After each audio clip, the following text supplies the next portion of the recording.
بسم اللہ الرحمن الرحیم۔ حضرت انور شاہ کشمیر رحمہ اللہ کا واقعہ ہے۔ حضرت شاہ صاحب رحمہ اللہ ایک دفعہ گنگوہ تشریف لے گئے تو حضرت گنگوہی رحمہ اللہ سے عرض کیا، حضرت میرے لیے دعا فرمائیں کہ مجھے نماز پڑھنی آ جائے۔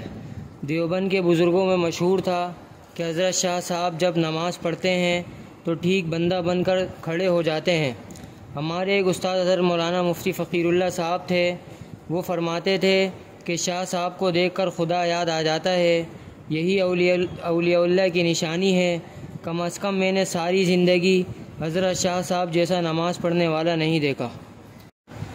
مولانا مشیت اللہ صاحب کے بڑے صاحبزادے حکیم محبوب الرحمن صاحب فاضل دیوبند کا بیان ہے، میں جب دیوبند پڑھتا تھا تو حضرت شاہ صاحب کے ساتھ آپ کے رہائشی کمرے میں میرا قیام تھا۔ حضرت کو پان کی عادت تھی۔ ایک روز میں نے پان لگا کر پیش کیا، آپ نے منہ میں رکھا ہی تھا کہ مجھے سامنے سے حضرت شیخ الہند رحمہ اللہ تشریف لاتے ہوئے نظر آئے، جو کسی ضرورت سے اپنے شاگرد کے پاس تشریف لا رہے تھے۔ شاہ صاحب رحمہ اللہ کو حضرت رحمہ اللہ کے اس وقت آنے کی اطلاع کی گئی۔ میں اس اضطراب کو بھول نہیں سکتا جو اس وقت شاہ صاحب رحمہ اللہ پر اپنے استاد کی آمد اور منہ سے پان نکالنے کی عجلت کی صورت میں طاری تھی۔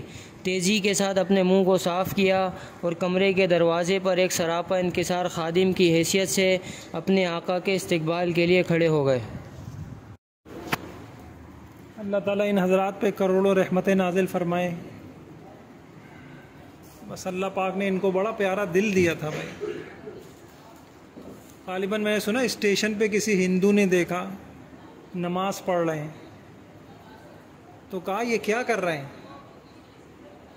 تو کہا کہ یہ عبادت کر رہے ہیں۔ کہا تم لوگ کیا کرتے ہو پھر؟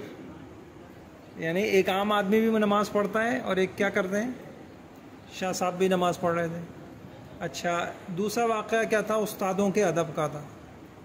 بس اللہ تعالیٰ ہمیں نصیب کر دے یار، ہمیں یہ سمجھ میں آ جائے بات، ہمارا جو یہ راستہ ہے نا، ہر چیز میں نا کچھ ظاہر ہے، ظاہری اسباب ہیں، کچھ غیبی اسباب ہیں۔ علم کے بھی کچھ ظاہری اسباب ہیں، کچھ غیبی اسباب ہیں۔ ظاہری اسباب کیا ہیں؟ آپ کے پاس ذہانت ہے۔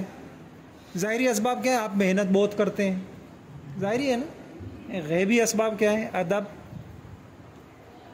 غیبی اسباب کیا ہے؟ ادب اور نواز دیے جاتے۔ آپ زندگیاں دیکھیں تو جنہوں نے استادوں کا ادب کیا نا، ان کے علم میں برکت ہوئی۔ حضرت مدنی رحمہ اللہ کو دیکھیں، اپنے استاد سے لگ گئے نا ساتھ، اللہ نے چمکا دیا۔ حضرت بن نوری رحمۃ اللہ علیہ اپنے استاد کے ساتھ لگ گئے نا، چمکا دیا۔ اور حضرت بن نوری رحمہ اللہ کے ساتھ کون لگ گئے؟ حضرت ڈاکٹر صاحب، کیسا چمکا دیا اللہ پاک نے۔ تو بھائی اللہ تعالیٰ ہمیں بھی توفیق نصیب فرمائے استادوں کے ادب کی۔ یہ غیبی اسباب ہیں، جس کا نصیب برا ہوتا ہے نا، بس اس کو اپنے پہ گھمنڈ آ جاتا ہے، آگے چند الفاظ مل جاتے ہیں، معلومات مل جاتی ہیں۔ حضرت شاہ صاحب کا واقعہ یاد آیا۔ آپ نے سنا یہ واقعہ کہ حضرت شاہ صاحب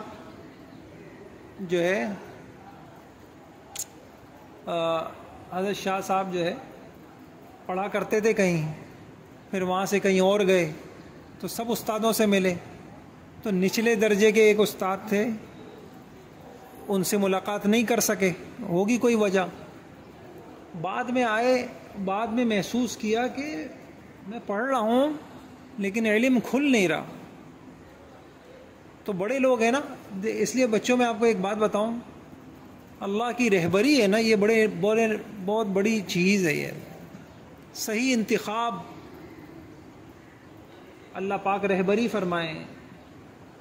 تو رہبری ہو گئی کہ یار کہیں کسی استاد کا دل تو نہیں دکھا، انہی استاد کے پاس آئے، کہا استاد جی معذرت چاہتا ہوں، میں جلدی میں چلا گیا، آپ سے مل نہیں پایا، اگر آپ کو کوئی دلی اذیت ہو تو معاف کر دیے گا۔ تو کیا فرمایا؟ ہاں، دل میں بات آئی تھی کہ شاید مجھے چھوٹا استاد سمجھ کے نہیں ملے۔ تو پتہ ہے کہ آپ دیدہ ہو گئے، اور کیا فرمایا؟ اچھا، ایک یہی واقعہ ہے یا اگلا واقعہ ہے؟ کوئی اور واقعہ ہے؟ یہی واقعہ ہوگا۔ تو کہنے دل میں بات آئی تھی کہ بھئی ہمارا بھی حق ہے، ہم نے بھی آپ کو کچھ پڑھایا ہے۔ کہا استاد جی حق تو آپ کا اتنا ہے کہ انور شاہ کے جسم کی کھال اتاری جائے اور اس کے جوتے بنائے جائیں تو سمجھ گئے، اور آپ وہ جوتے کیا کر لیں، پہن لیں، تو حق تو پھر بھی ادا نہیں ہو۔ تو بھائی اللہ تعالیٰ ہمیں بھی توفیق عطا فرمائے، استادوں کے لیے دعائیں کرنا، ٹھیک ہے انشاءاللہ۔ اور جس مادر علم میں پڑھا ہے اور آدمی کو گھمنڈ ہو جاتا ہے کہ جی مجھے کچھ آتا ہے، میں ذہین ہوں، اپنی محنتوں سے کوئی چمک نہیں سکتا، کوئی اپنے علم میں برکتیں نہیں لا سکتا، سمجھ آیا؟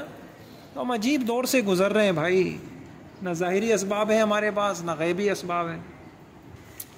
تو یہ راستہ تو یہی ہے، ادب کا ہے، تواضع کا ہے، اللہ سے مانگنے کا ہے، رجوع اللہ کا ہے، تقوی کا ہے۔ تقوی سبب علم ہے، ادب سبب علم ہے۔ اللہ ہم سب کو اپنے استادوں کی زندگی میں قدردانی کی توفیق عطا فرمائے۔